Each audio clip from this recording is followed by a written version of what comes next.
Oi, eu sou a Raquel e a gente está aqui para falar sobre o Max Weber. Oi, eu sou a Verônica que eu vou falar quem foi o Max Weber. Seu nome era Maximilian Karl Weber, nasceu dia 21 de abril de 1864 em Erfurt e morreu dia 14 de junho de 1920 em Munique, na Alemanha. Suas principais realizações foram estudos no campo da economia, sociologia política, religião e administração pública.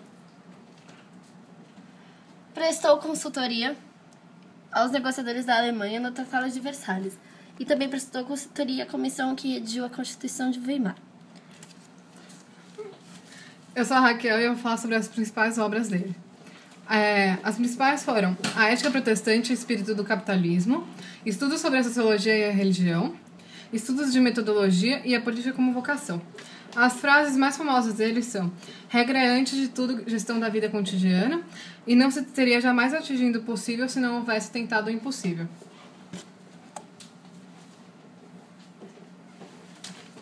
Oi, Verônica de novo, e eu vou falar sobre a ação social. A ação social para Max Weber pode ser dividida em 4 ações fundamentais: ação social racional com relação a fins, ação social racional com relação a valores, ação social afetiva e ação social tradicional. Na visão de Max Weber, a função do sociólogo é compreender o sentido das chamadas ações sociais e fazê-lo é encontrar os nexos causais que as determinam.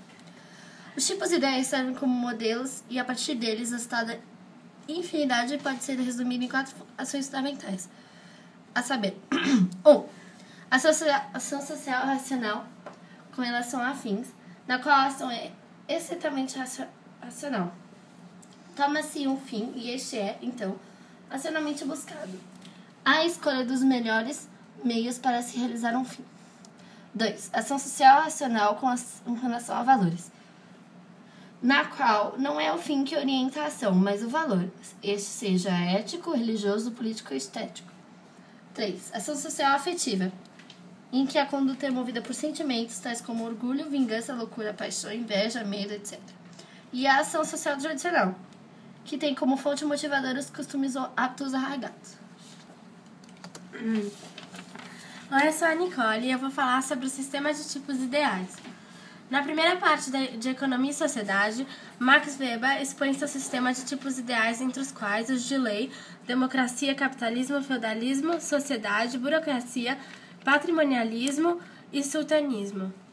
Sua abordagem em termos de tipos ideais coloca-se em oposição, por um lado, à explicação estrutural dos fenômenos, e por outro, a perspectiva que vê os fenômenos como entidades qualitativamente diferentes. Para Weber, as singularidades históricas resultam de combinações específicas de fatores gerais que, se isolados, são quantificáveis de tal modo que os mesmos elementos podem ser vistos numa série de outras combinações singulares. Para Weber, a interpretação causal correta de uma ação concreta significa que o desenvolvimento externo e o motivo da ação foram conhecidos de modo certo e, ao mesmo tempo, compreendidos com sentido em sua relação. Por outro lado, a interpretação causal correta de uma ação típica significa que o acontecimento considerado típico se oferece com adequação de sentido e pode ser comprovado como causalmente adequado, pelo menos em algum grau. Oi, eu sou a Giovana e eu vou falar: o capitalismo é protestante? Bom, a primeira ideia que ocorreu a Weber na elaboração dessa teoria foi a de que, para conhecer corretamente a causa ou causas do surgimento do capitalismo, era necessário fazer um estudo comparativo entre as várias sociedades do mundo ocidental, o único lugar em que o capitalismo como tipo ideal tinha surgido, e outras civilizações, principalmente as do Oriente, onde nada de semelhante ao capitalismo ocidental tinha aparecido. Depois de exaustivas análises nesse sentido, Weber foi conduzido à tese de que a explicação para o fato deveria ser encontrada na íntima vinculação do capitalismo com o protestantismo. Qualquer observação de estatística ocupacional de um país de composição religiosa mista traz à luz, com notável frequência, um fenômeno que já tem provocado repetidas discussões na imprensa, literatura católica e em congressos católicos na Alemanha. O fato de os líderes do mundo dos negócios e proprietários do capital, assim como os níveis mais altos de mão de obra qualificada, principalmente o pessoal técnico e comercialmente especializado das modernas empresas, serem preponderantemente protestantes. Então, finalmente, chegamos à conclusão de que os protestantes, tanto como classe dirigente quanto como classe dirigida, seja como maioria, seja como minoria, sempre teriam demonstrado tendência específica para o racionalismo econômico. A tese de Weber afirma que a consideração do trabalho, entendida como vocação constante e sistemática, como o mais alto instrumento de acesso e o mais seguro meio de preservação da redenção da fé e do homem, deve ter sido a mais poderosa alavanca da expressão dessa concepção de vida constituída pelo espírito do capitalismo.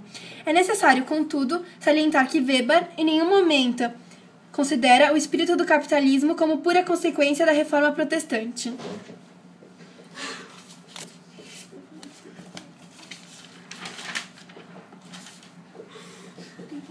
Eu sou o Fernando e eu vou falar sobre a cronologia.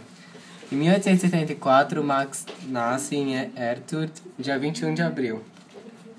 Em 1869, ele se muda para Berlim com a família. Em 1882, ele conclui seus estudos pré-universitários e se matricula na Faculdade de Direito de Heidelberg. Em 1883, ele se transfere para Estrasburgo, onde presta um ano de serviço militar. Em 1884, ele reinicia os estudos universitários. Em 1888, ele conclui seus estudos e começa a trabalhar nos tribunais. Em 1889, escreve sua tese de doutoramento sobre a história das companhias de comércio durante a Idade Média. Em 1891, escreve uma tese, História das Instituições Agrárias. Em 1893, ele se casa com a Marianne Schittinger. Em 1894, exerce a cátedra de Economia na Universidade de Freiburg. Em 1896, ele aceita uma cátedra em Heidelberg. Em 1898, ele consegue uma licença remunerada na universidade por um motivo de saúde. Em 1899, internado numa casa de saúde para doentes mentais, e ele permanece lá por algumas semanas. Em 1903, ele participa junto com Sombart da direção de das mais destacadas publicações de ciências sociais da Alemanha. Em 1904, publica ensaios sobre os problemas econômicos das propriedades dos Juncker, sobre a objetividade nas ciências sociais da Alemanha. Em 1905, ele parte para os Estados Unidos, que foi onde ele pronunciou conferências e ele recolhe material para a continuação de A Ética Protestante e o Espírito do Capitalismo.